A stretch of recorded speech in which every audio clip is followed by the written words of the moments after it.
Сайн байцгаана уу? Өнөөдрийн мэндийг хүргэе. Подкастаар уулзаагүй их удсан байна. 2 сарлаа болсон баг гэж бодож байна.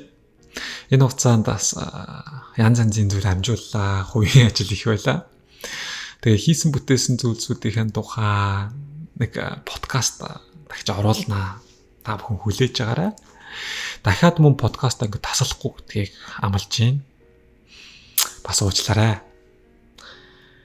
Өнөөдөр 2024 оны 5 сарын 5 бүгд найрамдах Солонгос улсад хүүхдийн баяр тохиож байгаа. Гадаад бороо зүсрээд сэвэлцэн хөнгөн салхитай. Би урдаа Starbucks-ийн хамгийн том сайттай кофе тавьчаад компьютероо дийлгээд майка залгаа сууцны боддоо надад маш гоё таашаалтай байна. Яагаад мэдрэмжийг орд аваагүй юу хийгээд яваад байсан юм бол гэж бодлоо. Гэтэ бид завгүй байсан. Монголчуудын маань амьдрал энэ ч хайтаахан байгаа. Бид нэр өмнө тавьсан зорилгодоо хүрэхгээл бас багасаагаар хичээгээл хөдөлмөрлөөл. Тэгэл шантрах үедээ шантраал, уйлах үедээ уйлал, энийгт энийгээл хэвийн сайхан амьдарч байгаа гэж найдаж болно. Ийм сайхан өдөр юм чинь нэг сайхан зүйлийн тухай ярих гэж бодлоо л доо. Үгүй хэрэгтэй л юм уу даа л гэж бодсон. Энэ юу гэдгийг дээ надтай таарсан хүмүүс ер нь намайг их гомдоогоод байдаг гэдэг ч юм уу те. Хүмүүс надтай таарлахаараа надтай найзлахаа болчихын, хэсэг найзалж байгаа л болчихын. Нэг хүнтэй үер хичээлээ суулаа тэгэл нэг мэтгэс салчихын. Ажлын хүмүүс жоохон онцгүй байдаг юм шиг байна. Тэгэл одоо олон жил уулзаагүй найз маань ч холбоо барихаа болчлоо гэл. Нэг иймэрхүү дөө асуудалтай хүмүүс нэлээд сүүлийн үед илбэг болоод байна л да. Тэр тусмаа гадаадад байгаа хүмүүст тохиолдоод байгаа ч надад санагдчихэв.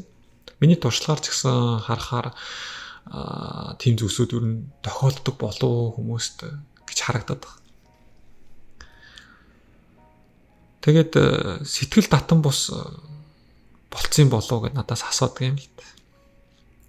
Магадгүй шүү. Би нэг сэтгэл татам хүн байж байгаа л сэтгэл татам бус болчоолоо. Хүмүүс намайг ашиглаад байгаа юм шиг, гомдоогоод байгаа юм шиг. Бүх хүн намайг хаяад байгаа юм шиг. Иймэрхүү мэдрэмжүүд төрөөдөж болох юм.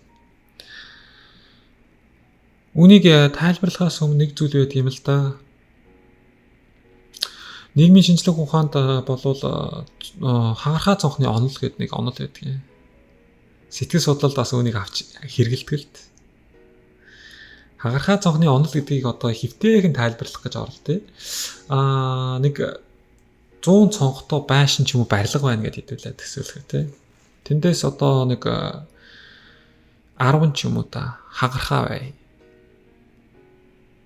Тэгэхээр төсөөлөгч нь те хідэн нэг хэсэг одоо хагархаа цонхтой байшин гэсэн үг шүү дээ.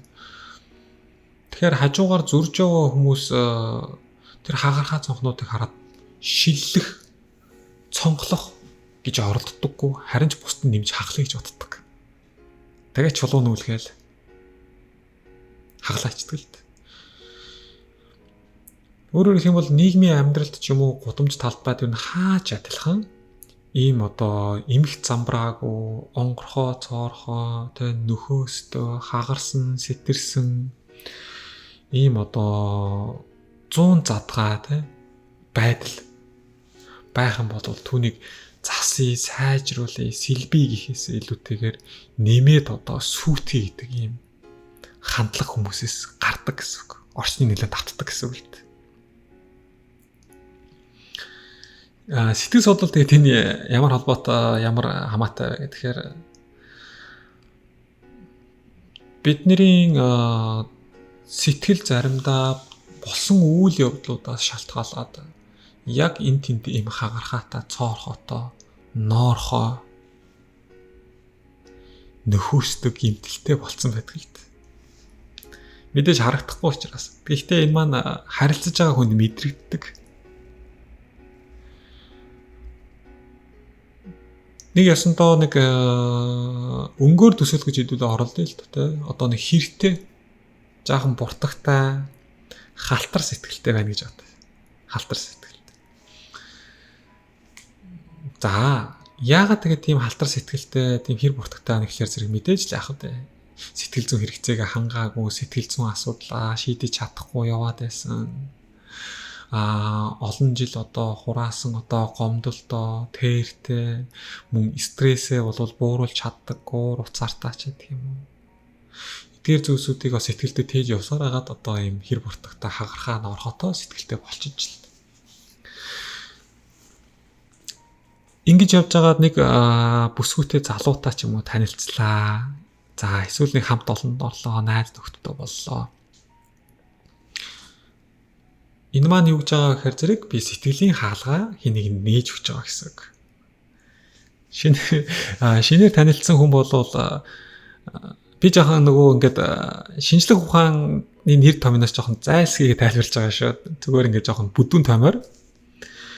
Тэгээд та бол хүн нэгнтэй танилцаад амьдралдаа оруулж ирнэ гэдэг маань сэтгэлийнхээ хаалгыг зэлийдэл нээгээд өгч байгаа гэсэн үг л дээ. Таны одоо тэр сэтгэлийн хаалгаар орж байгаа хүн ямар цагаан сэтгэлтэй, ямар ч одоо хэр буртагтай сэтгэлтэй байхаас үл хамааран таны сэтгэлд орохдоо орчин тойрныг хэлэхэд ажиглана л дээ. Ноорхоо юм уу, хагархаа шилтэй юм уу, тий? Обоон хууларцсан юм уу, одоо юу ч үдгийг имтэрсэн юм байна уу, сэтэрсэн юм байна уу? Ажиллаж эхэл. Маш их эмх замбраагүй, имтэрхий, сэтэрхий ихтэй одоо ундуй сундуй байх юм бол таны сэтгэлд орж ирж байгаа хүн бие барихгүй, гутлаа тайлахгүй, хувцаа өлгөхгүй, урдныхаа одоо амьдралч гэдэг юм хаач гэдэг явж исэн нийгэмд бол чирж исэн бол бохор заваан гуталтайгаа таны сэтгэл дотор туучж өгдөг. Бүр дураараа туучдаг гэсэн үг л дээ. Яагаад тэр хүний буруутай гэхээс илүү миний сэтгэл өөрөө хинч орж ирсэн зүгээр гიშгчээ таяхаар туучаад тайчгаар ийм халтар байсан байж болох нь байна л д. Тэгээд орж ирээд тэнцээ чин зүгээр ингээд өөрийнхөөрөө маш бүдүүлгээр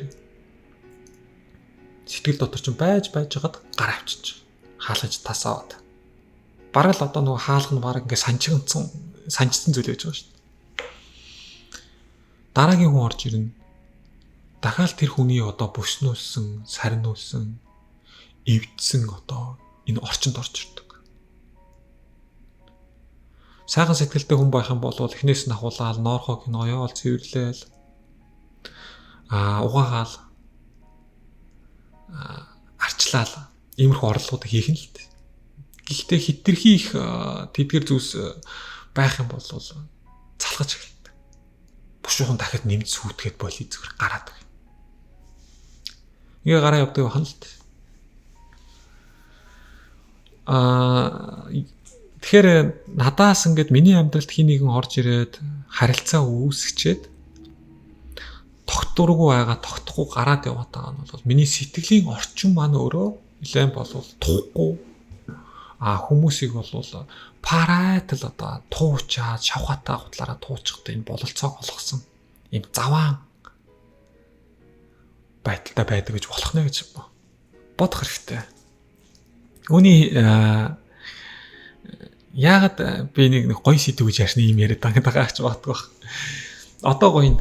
За тэгвэл үүний эсрэг байж болдог байхгүй тий. Өдөр болгон бид нэр бодлоо, сэтгэлээ, стрессээ имхэлж цэгцлээд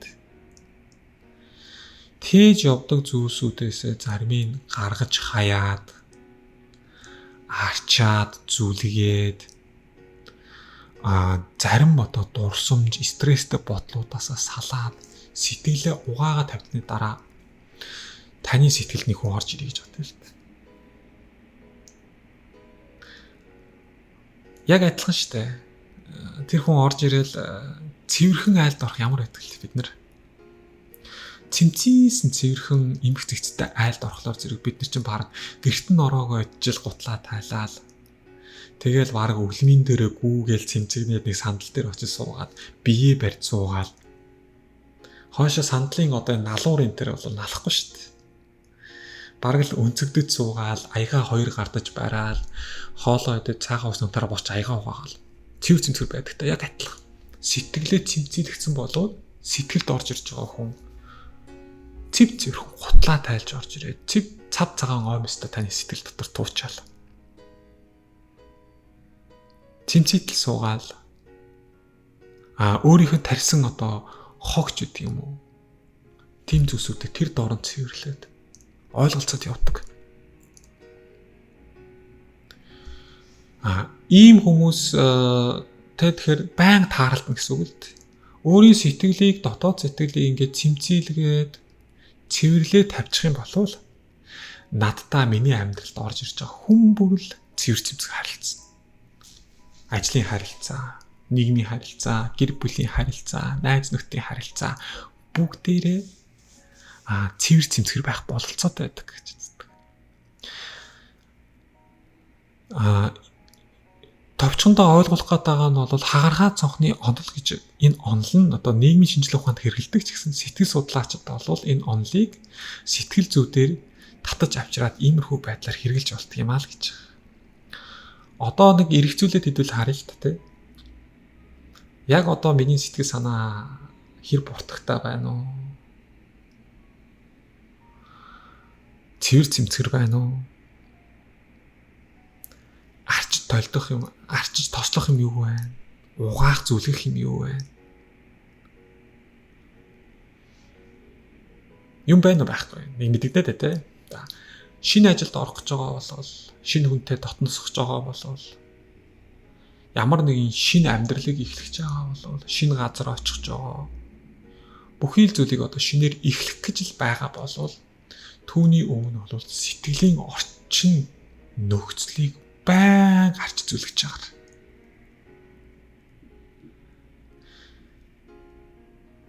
Эсэргээрээ байгаад гэдэг л тэ бид нэр гатан талаасаа жишээлбэл гоё цэмцгэр хувц өмсөөл үнэтэй брэндээ тансууд юм одоо өмсөөл хумсаа янзлаал тэ нүд мүдэ гоёол үсээ будаал очдөг. Сэтгэл ч гэсэн үнэтэй адилхан байхгүй. Гадна талдаа гоё байдаг юм чинь дотор талдаа бас гоё байж бид нар болдог байхгүй. Одоо юу болох вэ? Гадна талдаа угаасаа ингээл талент харчаад бид нар гоёчж байгаа юм чинь сэтгэлээ яг ингээд гоёод өнөөдөр гэрээс гараар ажиллаж байгаа. Хүн болгон тань руу нэмсгэл. Ацтаа зүйлс тохиолдно. Аз ивэн. Бүр өөрийн мэдлэг маш өөдрөг болно гэж бодож байгаа. Энэ гэхдээ сэтгэл судлалын томоохон эрдэмтэд бол одоо үүнийг батлаад байгаа юм л да. Сэтгэл зүйчид уг нь энэ аргыг бол хэрэглэх гэж практикт нэвтрүүлэх гэж одоо ажиллаа хийдэг байх ёстой л доо. Маш үнэтэй аятайхан зөвлөгөө байгаа зү. Юу вэ гэвэл бүх харилцаа надаас эхэлтэй байдаг. Гэхдээ миний сэтгэл санаа урдны тэртэй зүйлсүүдтэйгээ амьдардаг болвол надаас эхлэх энэ эхлэл маань булингартаагаар эхлээд булингартаагаар төгсдөг. Тийм учраас л би өөрийн сэтгэлийн болвол байглаа цэвэрлэе. Ангаая, уучлая. Зарим нэг зүйлсд бол сөрөг зүйлсүүдтэй одоо дахиж одоо харилцаа үүсэхгүй бай, сөрөг бодлуудтай харилцан яриа хийхгүй бай гэж бодох хэрэгтэй. Нэг сөрөг бодол ороод ирэхээр л зэрэг тэнтэй ярилцаал. Бити ингэрээ.